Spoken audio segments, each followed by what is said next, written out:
right, ladies and gentlemen, it's all systems go now. I'm privileged to host this distinguished panel, ladies and gentlemen. They are not only at the helm of their respective organizations, but they are catalysts for change. They are the change makers in their various disciplines. As protocol is observed, let me welcome Minister Mandla Chauka, the Minister of Agriculture, whose vision for agri-exports diversification and food security in the country is quite pivotal for the country's economy. Welcome, Honorable Minister.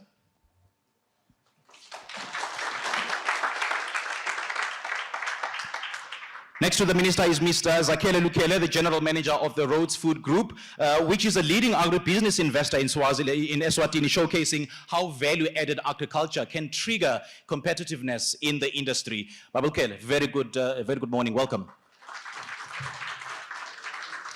Right next to me, ladies and gentlemen, is Mr. Nixon Dlamini, the Chief Executive Officer of Eswatini Railway, who is representing the arteries of trade that connect our producers with the different markets in Southern Africa and beyond. Ngos, Dlamini, very warm welcome.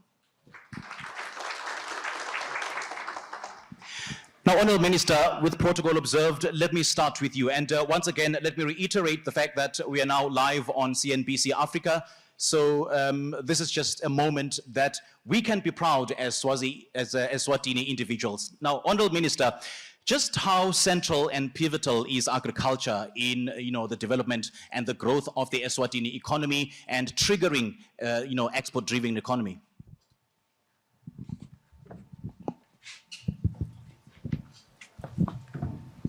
Thank you very much for the opportunity, firstly, to be here.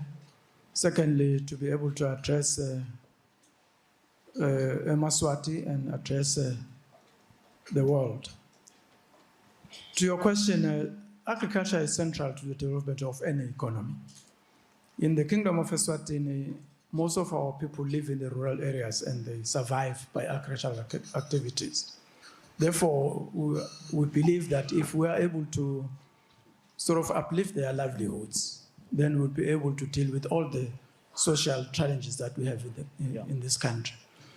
Secondly, agriculture is actually the bedrock in terms of purely the ability that we are here today because of eating something. If we had not been able to eat, we probably would not be able even to engage. Then thirdly, you probably are going to generate a lot of jobs. It is a sector that employs most people, and we do have a challenge of youth unemployment in this country. So I believe that if we can deal with that fundamental problem, then we can deal with all the other issues. I can also mention that if you do your agricultural sector a very good sort of impactful service, then you are able to generate what we call downstream industries, because most of the other industries like agro-processing and the like depend on agricultural inputs. So I believe that we can create more industries and more jobs for people through other secondary industries because our agricultural sector is thriving and is able to then provide an export market. We've always said that this is going to be an export-driven economy, and we believe that we are going to be able to generate a lot of export revenue because we are exporting agricultural produce. That is why we've got a lot of programs which I probably believe we'll be able to discuss as we engage this morning in terms of how we are going to position our agricultural sector in a way that is going to deal with all these issues that we need to do. Thank you very much. Now, Minister, you've just touched on the government's vision of creating jobs in the secondary industries. Politicians like yourselves the world over, they always talk of quick wins in terms of how to trigger economic growth and some of the mechanisms that have to be applied in terms of triggering such economic growth. And broadly speaking, we speak of the low-hanging fruit. And speaking of which, Minister, what are some of the agricultural subsectors that are very key in terms of unlocking the potential in the agricultural sector? Thank you very much. The most important thing that we need to do is to develop our agro-processing such that we are able to then secure a permanent market for the farmer. Yeah. That also creates a pull factor whereby the farmer knows that there is a market and there is a certain price that he's going to get. And therefore, he has got the energy to wake up and go and farm because he knows where his produce is going. So agro-processing is one of the most important sectors that we need to develop as quickly as possible. I always use the model of the sugar industry. It's one of the sectors that has already been able to do, or to make a lot of progress in that area because the sugarcane farmer doesn't worry where his produce is going. He just harvests his crop. He knows that he's going to put it in a truck, it crosses the weighbridge. He can even calculate how much money he's going to get because the price is already known. We need to replicate that across all the value chains and all the agricultural produce, crops, animal produce and everything so that the farmer doesn't have to carry a basket on his head trying to sell his produce or put something on his truck to be, on a buggy moving around. So agro-processing is one area. The other area is then being able to develop infrastructure such that the produce can move around. Firstly, move around in the country. Secondly, move around into our export markets. And that is why we are currently engaging on developing our airport such that we've got a distribution center and we're going to have a cargo runway so that we are able to take our produce because our produce, because of its quality, is demanded or wanted across the globe. And we do have these markets, but we need to get access or get to them by making sure that we've got the infrastructure in the country so that we are able to then do. But lastly, I do want to state that we also want to have food sovereignty or food for ourselves.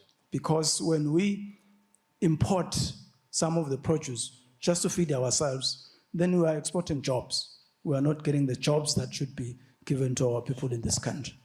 For now, I can mention the three because of time. All right, Minister, I will engage you a little bit more about, agro-processing and whether farmers are capacitated enough in terms of such agro-processing. And you did mention at the opening of Parliament earlier on this year that the government has made moves in terms of establishing the Agricultural Development Fund, but we'll discuss that a little later. But Mr. Kelly, let me also bring you into this discussion. Mr. Kelly, you are the General Manager of the Rhodes Food Group. And how does Rhodes Food Group's presence in Eswatini align with your broader export market strategy in the region? Thank you, Mr. Ngongane, and it's a privilege to be here. From Rhodes Food Group, I think we've been in the country for 71 years, and we've been producing pineapple. We've been also doing citrus, which we export to the international market.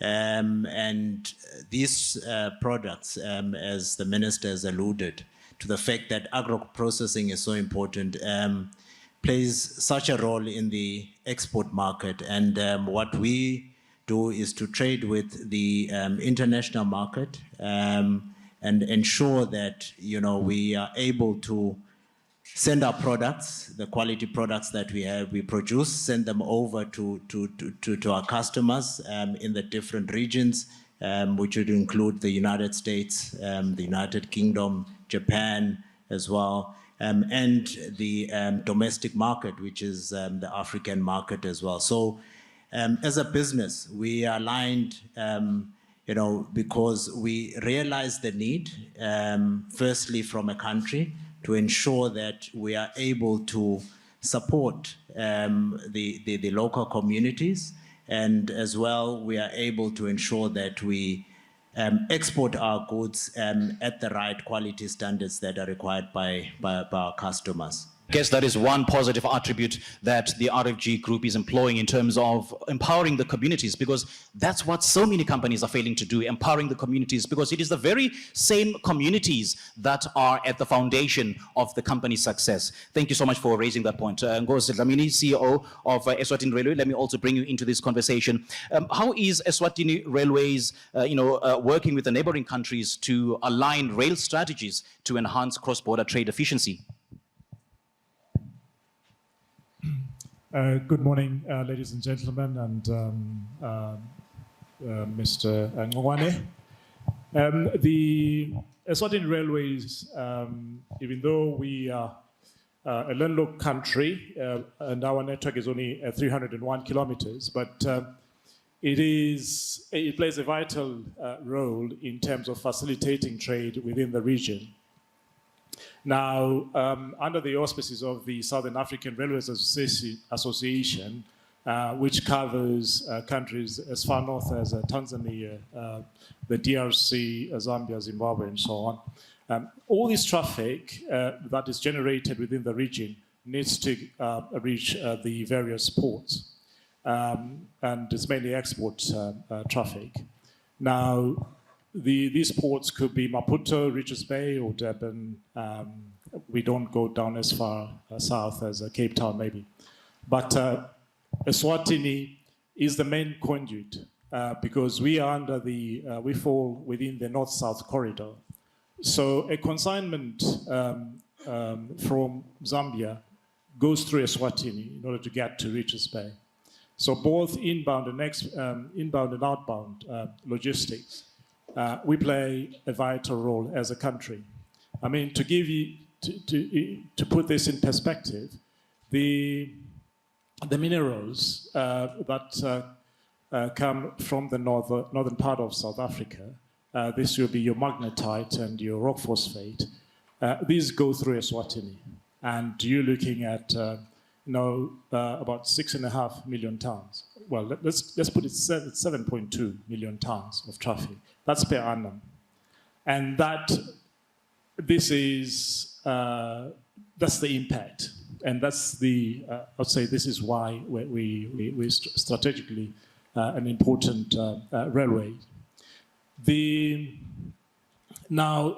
Southern SADC, or this Southern African Railway Association group of railways, we're an organized entity. So the investment that happens in Eswatini has a direct effect on the neighboring countries. What we don't want to be as a country is a constraint. We don't want to be a constraint just because maybe the infrastructure that we have cannot accommodate the volumes because these are vast volumes we're talking about. I mean, this 7.5 million, this is the tip of the iceberg. We are currently, for instance, working with the South African, our South African sister organization. This is a TRIM, Transnet Rail Infrastructure Manager. What they have done, the government of South Africa, they've opened access to private operators because the country needs to move out at least 250 million tons of exports. This is minerals. I could be wrong. I mean, there was the Minerals Council head here. I think it was good to listen to your speech earlier. So it's a concerted effort. It's part of a system that we, as Eswatini, play a crucial role. So coming back to this constraint, so for instance, trains coming from South Africa, they are 160 wagons. They can be 160 wagons long, which means you can push more traffic through. When they get to Eswatini, we've got to split them to 80 wagons long. Now that's time lost and so on. But I'm happy to say that we've already started conducting trials. We also want to move 160 wagon trains right through to Eswatini so that you have a conveyor belt situation of mines going through, minerals going through Eswatini without any disruption. Because it's the customer experience that we want to make sure is a pleasant one. We going back to even the produce. I mean, I'm talking about mines here, but the agricultural produce. Eswatini sits right in the middle. We are producing a lot of citrus, for instance, the sugar cane and so on. But our neighbors are doing exactly the same thing. So you've got from the northern part of South Africa, down Mpumalanga and so on. There's a produce that needs to be transported down to the ports of Durban, for instance, and Maputo, and this should be in a fresh state. And they should get to to the various markets in time. So issues of dry ports are very important, which means that within these dry ports, we should have facilities to keep fruits chilled so that they don't spoil, they get to market in time. So investment, we're looking for investment in those areas. We already started. We already have 2, for instance, dry ports in Eswatini, which we are looking to expand, and they will cover this. But it just means that even though the market sits, we have a market in in Eswatini for citrus, but there's a bigger market outside of the borders as well, because Eswatini is the main conduit to port from the north and so on. I think I'll stop there. Indeed, you just mentioned 7 million tons of haulage that Eswatini Railways has undertaken. I mean, that's an amazing feat considering the logistical challenges that you've had to endure. What are some of these challenges, and what has Eswatini Railways done in terms of countering those challenges? Thank you, Mr. Ngwane. I think. Going back to your first question, as I said, as the Eswatini Railways, we don't exist in isolation. So the good thing is with railways, I mean, you also mentioned in your opening statement, you also mentioned we mentioned arteries. So we all know that within a body, there's major arteries. Now, the network the railway network in Southern Africa is connected. So, luckily, if something happens in one part, for instance, we know that we had issues of vandalism and so on in our neighboring countries and upheavals and so on.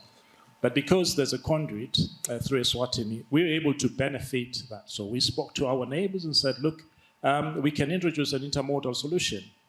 So the coal, for instance, that has been moving through Eswatini, which we have seen, we've seen it change the economy of the country in that corridor where the coal is traveling. We've seen, a tremendous growth. So what we've done, so we've introduced intermodal solutions so that the areas where we cannot traverse, trucks can then take over to the nearest railhead. And then also, just improving efficiencies. It's amazing, without major infrastructure involvement, but just improving your times and just working out, okay, let's get our times right. Like you'd have a timetable for a bus or an aircraft, for instance. And then thirdly, we all know that railways are of different sizes and capacity. So when it comes to rolling stock, for instance, if I don't have rolling stock as a Eswatini, enough rolling stock, that would be my locomotives or wagons, and Mozambique has a spare set of wagons. So I go to CFM in Mozambique and I get these wagons. That's why we've been able to move. I mean, for instance, on the Mozambican corridor, if you look at post-COVID 2020, and then there was just like about 200,000 tons of traffic moving there, and now we're moving at least just under 2 million tons. Why? Because CFM is benefiting also from the business. So they're providing locomotives. Same thing with on the South African side, they do the same. So we have these business agreements within regions. But yes, there is still a lot of room. There's a lot of traffic that we can still move. Thank you. Mr. Dlamini, thank you so much for sharing your sentiments. Now, Honourable Minister, how is the ministry ensuring that the smallholder farmers are not left behind in the export-oriented agriculture? And now, just back to my point about the Agricultural Development Fund, has there enough capacity building being done for farmers in terms of just tailoring their produce for export markets?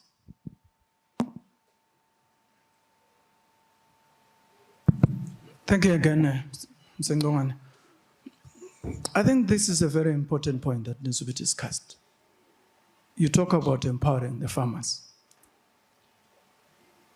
one has to ask themselves or oneself, if you want to empower people, what do you do? Firstly, you must understand what their challenges are. And what has happened in this country is that through the wise leadership of His Majesty the King, he commissioned what we call Sibaya in 2023, where we as a nation, including our farmers from all the corners of this country, were having conversations with ourselves. In those conversations, people told us what their challenges are. Then the next thing as a ministry that we did is then we went out, we are still going out, doing the rounds in the country, in a program we call Taking the Ministry to the People, where we sit down with them and we have conversations. They tell us what their challenges are, and we note them down, we exchange ideas.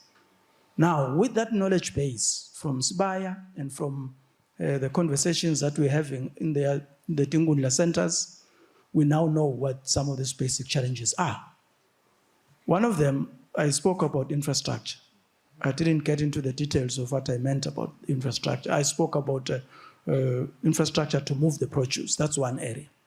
But there is the infrastructure to guarantee that the produce is actually secured, and that is irrigation. So what we are doing is to make sure that there is water security in all the strategic areas in the country so that people can fortify their crops against climate change. Because we know now that if you farm and you look up in the sky hoping for rain, you may look forever. So we want to build dams. We're building a big project, we call it Mnapu, where we are going to build a big dam, complete with an ecosystem, city, agro-processing and everything.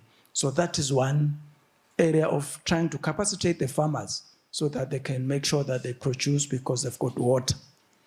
The other thing we're doing in terms of capacitation is because, again, we know the challenge of finance. When people go to banks and whatever looking for money, it's sometimes difficult. So there is a finance gap between what the farmer needs and what is probably available in the commercial banking sector. So we've got the Agricultural Development Fund, as we have mentioned, and that fund is supposed to plug the gaps that exist in current funding. And what we do is that, firstly, to make sure that the farmer is capacitated, he can actually make it work. Firstly, we assess the project, we hold the farmer's hand, we check the business plans, we go there, and even after we've awarded the funding, we hold hands with the farmer and we make sure that through our extension officers and everything else, the produce is then monitored from start to finish. So that is making sure that there is capacity in doing so. The other thing that we're doing is that we've got parastatals within the ministry that are supposed to secure the markets.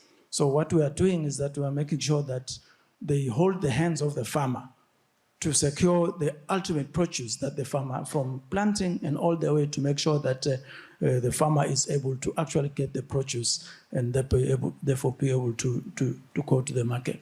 We also are looking for strategic funding that targets probably what we call disadvantaged communities. We currently have a fund which we call Smallholder Agricultural Productivity and Marketing, Productivity Enhancement and Marketing Project, SAPHEMP. That project is aimed at ensuring that the youth are targeted, women are targeted, and people living with disabilities are targeted. So to make sure that we empower them and then take them through meaningful agricultural practices that are going to improve their livelihoods. So yes, capacity building is important, but we believe in capacity building that actually gets down to the hands of the farmer to make sure that he's able to make a meaningful livelihood from farming. Thank you very much. And having said that, Minister, thank you so much for making that point. Thanks indeed.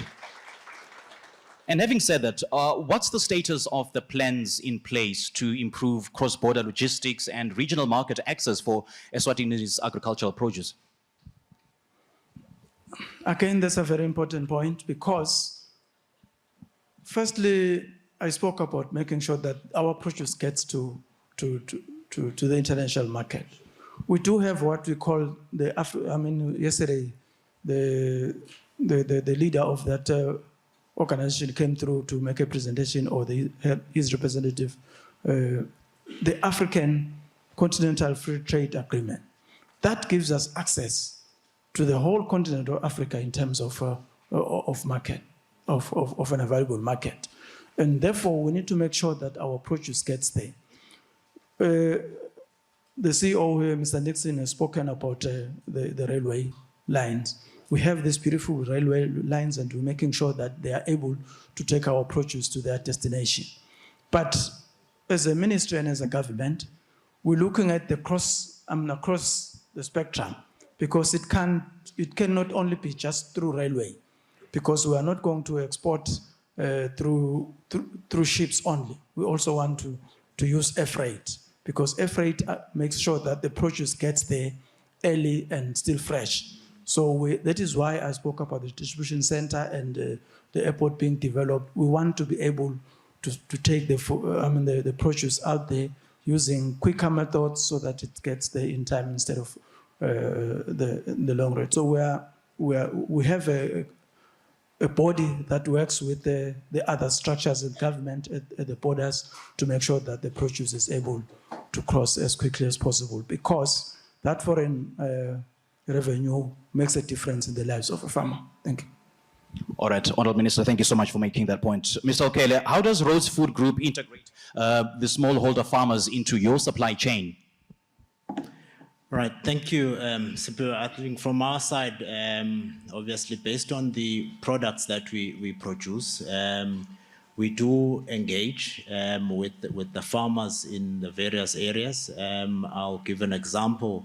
In the Malkens area, we've got farmers that plant pineapple, and what they do is we help them, in fact, in terms of giving them some of the infrastructure, helping them with that infrastructure in terms of farming the pineapple, and then that guarantees the take-off of that particular produce that they produce and into the factory.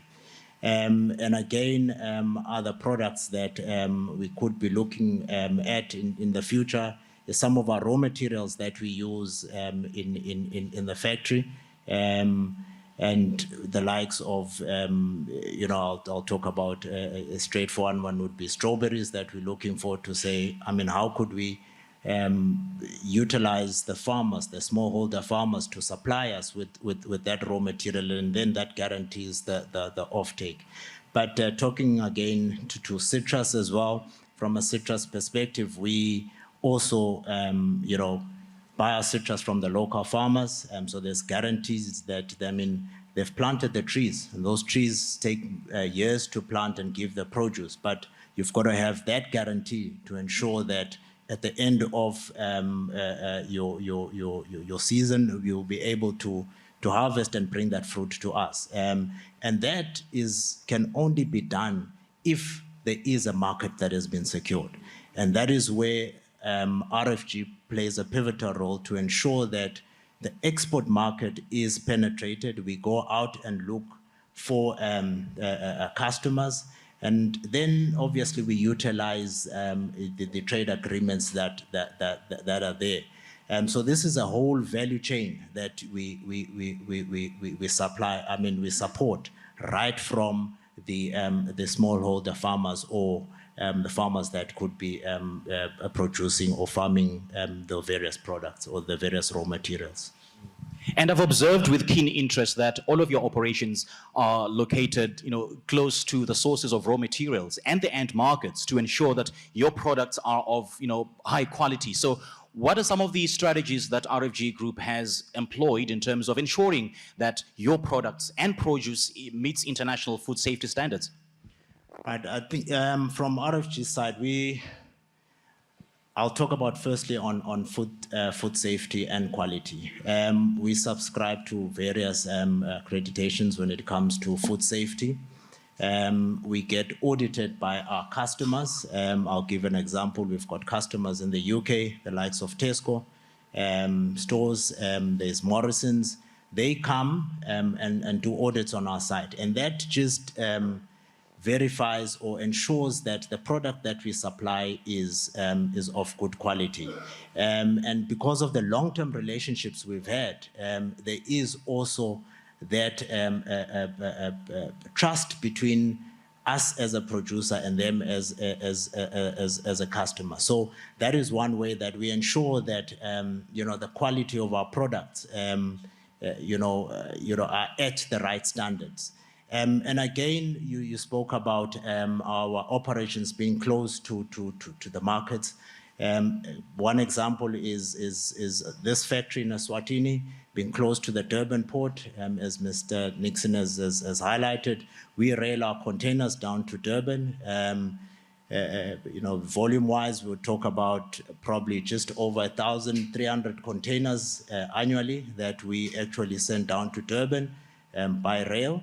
And then that product obviously gets to the customers. And that's very important that that value chain is operational, is working so that we deliver the products to the customer as quick as possible. Another example could be, we also do jams in Eswatini, and that the hub of those sales is in South Africa, the Gauteng area. So again, that means we strategically located in order to get our products across to the border, and from South Africa, they're able to be distributed over to the African countries. So very importantly that where our business are situated, it's obviously close to the markets. Even the raw materials, we try and ensure that our raw materials are close to the factory, and that will obviously help with reducing your input costs and ensuring that you are able to sell the product at much competitive pricing, because you then compete with international suppliers as well, or international manufacturers as well. Yeah.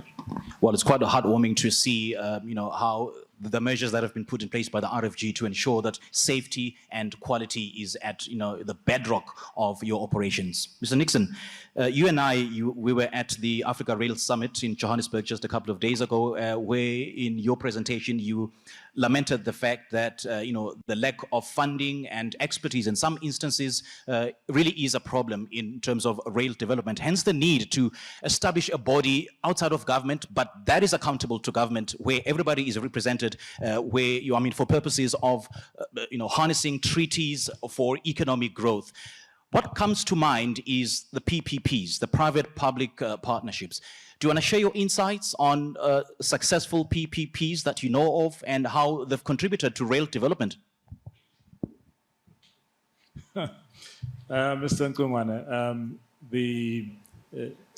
thanks for the question, which, 2 days ago, for the benefit of those, just for background, so there's an Africa Rail conference where we were looking at triple Ps and how we can ensure that railway infrastructure is funded. As we all know, I've mentioned that we don't want to be a constraint, for instance, in getting traffic through Eswatini. Eswatini is not alone, but so we got together as railways to look at this. Now, so triple Ps, as we all know them, basically they're a collaboration between the public sector, the private sector, and so on. They used to be referred to as private finance initiatives. I think in 1992 in the UK, that's what they used to be called. But then there was now a movement to say, look, let's look at this differently.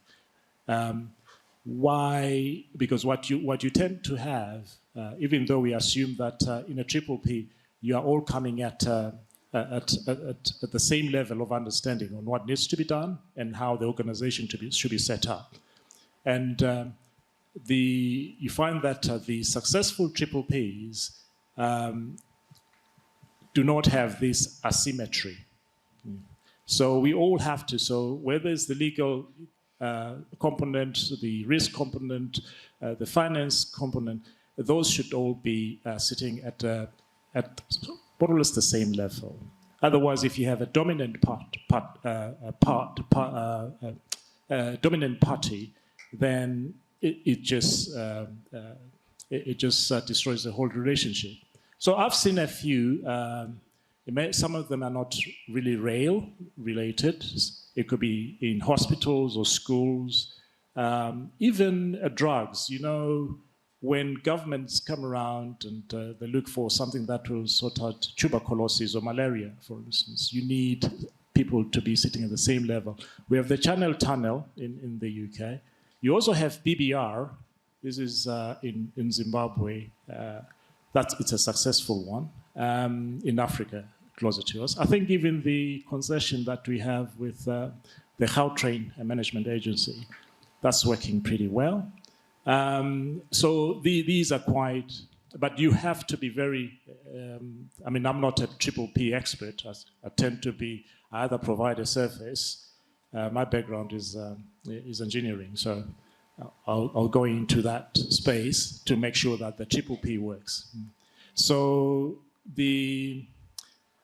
it's a question that obviously I cannot exhaust in terms of examples. Yeah, but then I still want to press you a little bit more on the triple Ps, because I know that there's investors in this very room with a vested interest in the rail development space. So what are some of the strategies or criteria that you use to determine whether a rail project, is susceptible to a PPP funding model?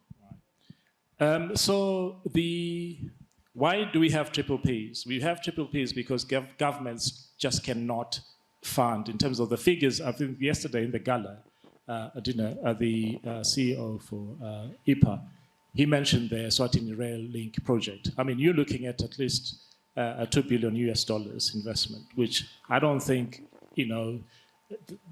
both governments, this is the South African government or the Eswatini government can fund.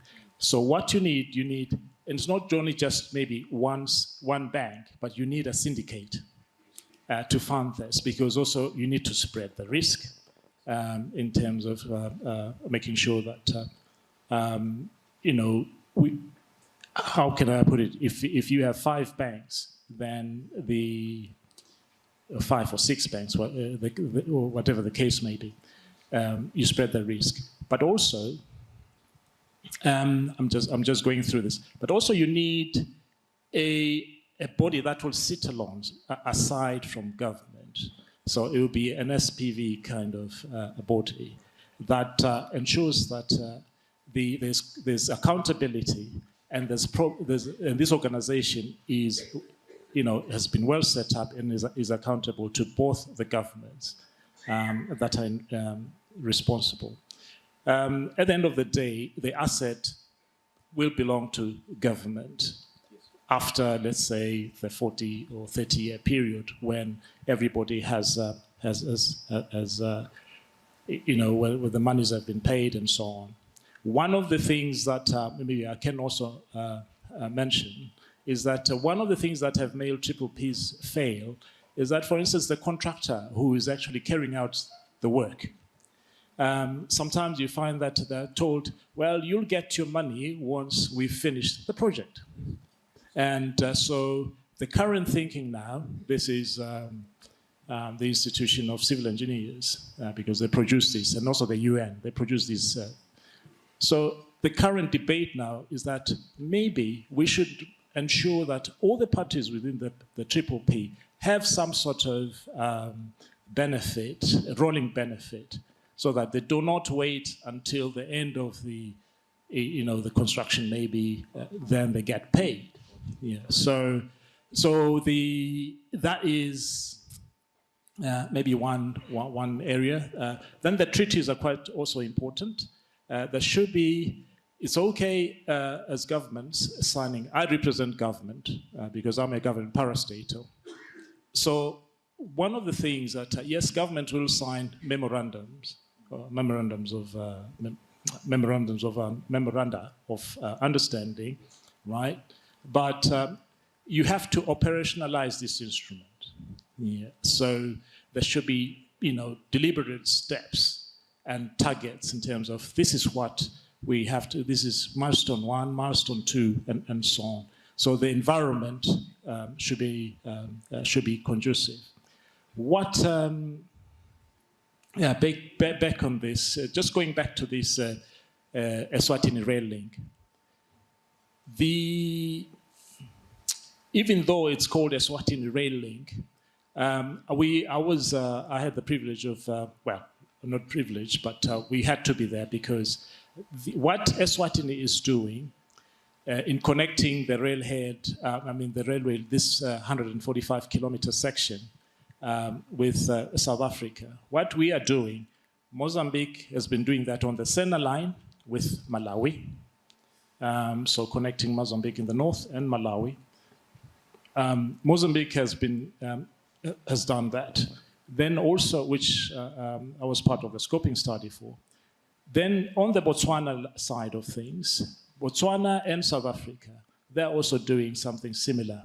Now, why am I bringing in the Botswana side? It's quite important because that link between Botswana and South Africa connects the mines up in South Africa with the network in South Africa. And that all that traffic flows down to Eswatini, to Maputo, as well as Richards Bay.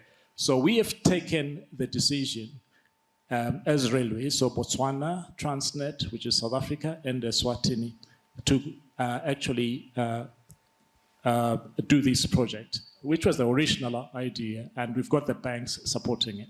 And so basically, there is an opportunity. We had, for instance, Afrexim Bank was here, who are supporting this.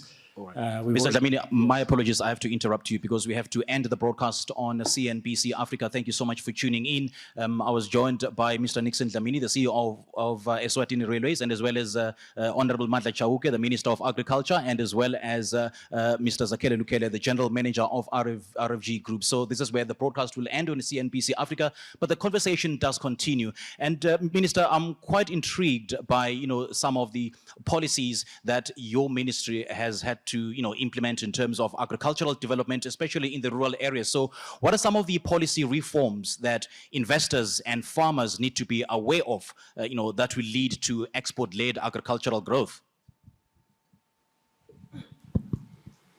Thank you very much.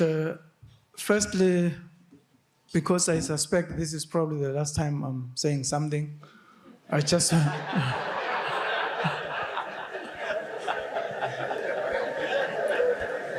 I want... Your Excellency, is there something we don't know? No, you missed the sentiment completely. I mean, at this point in time.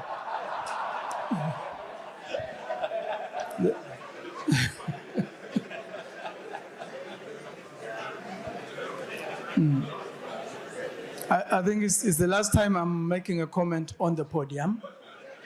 Therefore, I would like to reiterate the statement that Eswatini is ready for business. I don't want to take your job, so I won't rally these people to repeat after me. Okay, coming back to the issue. As a government and as a ministry, firstly, we do want to use a consultative approach with our farming communities. That is why I spoke of this initiative of going out to the people and making sure that we are aligned in terms of our targets and in terms of our processes. So we are very consultative to make sure that we go with the people, because there can be no intervention or initiative for the farmer without the farmer. The farmer must be there and central in all the planning.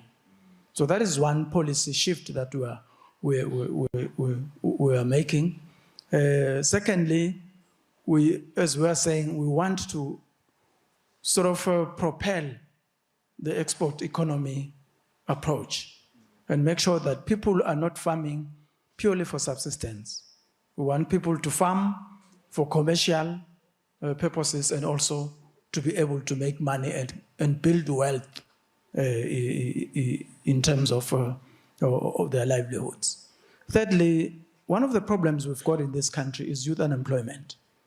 And therefore, we want to bring technology into our farming so that we are able to capture the young audience, the young farmers, to get interest in this kind of farming. Some of them you might call maybe not policy shifts, but shifts in approach. And to me, it's still a very important thing. We are also then currently looking at making sure that the issue of land is managed such that people can have access to land without necessarily being disruptive of anything, but especially the young people, they must have access to land, and vulnerable communities like women and other groups, they must be able to get access to land because you cannot do much without land. So again, as a ministry, we want to emphasize the importance of contract farming. What we are saying is that there should be agreements between the off-taker and the farmer at inception of the business transaction, so that there is guarantees that the produce will be taken at a particular off-take rate and at a particular price, because that again gives comfort to the farmer, because there's nothing as painful as somebody producing, I'll give you an example, 1,000 cabbages and only being able to sell 100, and then the 900 rot in the field. We want to make sure that the farmer is able to get back to the field because he's got something out of his produce. So these other programs that come, for instance, the SAPEMP I'm mentioning, and there is also a youth program. They usually come again with policy frameworks that we need to put in place for them to be effected or implemented in the way that they're designed. So in short, we have a flexible approach to the policy issue such that we are not rigid, but we are able to move with the times and the demands of the nation. Thank you very much. All right. And yeah, just before you hang down the mic, Honourable Minister, unfortunately we're out of time, so I'm going to ask my panelists to be as brief as they possibly can in their elucidations. Earlier on, you touched on climate change, which is a very critical element in the in the agricultural sector. And we would be deluding ourselves to think that there is a particular industry that is not susceptible to risk. Each and every industry is susceptible to a particular risk. And all of the panelists can actually agree with me on that front. So what is the ministry doing in terms of implementing the strategies that would cushion export-led agricultural products against adverse effects of climate change, these droughts, these natural disasters, or the so-called acts of God? I think we can probably spend the whole day on this issue of climate change. It's so real and so pertinent that there's no plan or anything that we can put in place without taking care of that. We do have a problem with climate change. We get intermittent droughts, and we have already covered the issue of water security, like building this biggest dam in the country. There are other dams that we want to build, big storage dams, and we also want to introduce other systems of water harvesting. And on top of that, we are also doing small and medium dams. Last year, for instance, we launched 15 such dams, complete with their irrigation infrastructure to make sure that the water side of climate change is covered. The side that we still need to work on quite vigorously is the risk of hailstorms and issues like that. The TPM here is probably sitting with a heavy heart because he had given us a job to do, to plant some beans so that we are able to give to the vulnerable communities. And just when we thought winter was on, there was a hailstorm that decimated a portion of those beans. What is the solution to that? It's called protected farming.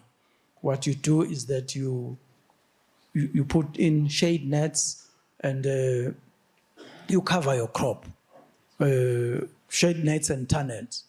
What we have done as a ministry in that respect is that firstly we've trained a lot of young people on that technology by going to, we've got an organization called the Woman Farmer Foundation that assists us or partners with us to do this training, to capacitate people to know, because it's a different environment of farming. But we do need now the investment to be able to put in place the infrastructure, to buy the shade nets and the tunnels so that we're able to protect our crops from these hazards.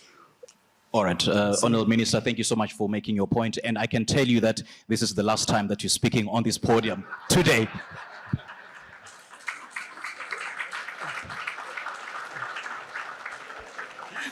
Mr. Okele, just in closing, are there any plans to expand the Road Food Group's operations in Eswatini? And in the same breath, what are some of the factors that influence investment decisions in this market? Right, thank you, Mr. Ngongwana. I think firstly, when it comes to expansion, earlier on I spoke about a recent expansion that we just did, which an expansion on the farming side. And what we're trying to do there is to put that to bed. When I say put that to bed, is to find the markets that will offtake the fruit that we are actually producing. So that's an additional about 18 to 20,000 tons of pineapple that we are farming down in Spofaneni. But what we're trying to do now is to obviously get the market, and by so doing, we increase, the processing in the factory, the job creations in the various areas. And secondly, one of the speakers yesterday on the slides spoke about baby foods. So we are also looking at expanding in that direction. So part of our business, which is part of our core business, but to look at a different product and different target market, and hopefully that would actually pick up. And then obviously at a discussion level, we're thinking about how could we diversify, and the thought is still around things like snacking products. Could we be doing dried fruits as opposed to canning? So again, there are those plans in place which we are working on as a group to try and expand. But obviously, as I said, we just recently did an expansion which we are still in process of putting that to bed. Yeah, I just need to pick your brain on this briefly before we wrap this segment. How can we better leverage regional trade agreements and as well as logistics to enhance food exports from companies like yours? Yeah, I think to be honest with you, I think we have not really fully utilized our trade agreements that are there as a country. The minister spoke about a couple yesterday in his speech. But I think as a country, there is a huge opportunity in terms of leveraging those trade agreements that are there in place in order to increase the exports. And the focus really could be obviously on agriculture. We've got the fertile soil. We've got, I think we've got sound policies from government. The ease of doing business is there within Eswatini. And again, in terms of engaging with government, we could be a testimony as Rhodes Food Group to say that, we do engage with government, and, those assistances where we need, we do get. So the opportunities are there, but I think from a country, as we are sitting around here, is to try and attract more investors. And I would say, as Rhodes Food Group, we are a testimony that, there's a lot that could be done in the country. All right, Zakir Kele, General Manager of Rhodes Food Group, Honorable Minister of Agriculture, Honorable Madla Chauka, and Mr. Nixon Dlamini, CEO of Eswatini Railways. Thank you so much, gentlemen. This has been quite an intriguing conversation, and I suppose it has to be an action-oriented conversation that will drive economic growth for this beautiful country. Ladies and gentlemen, a round of applause for my lovely panelists.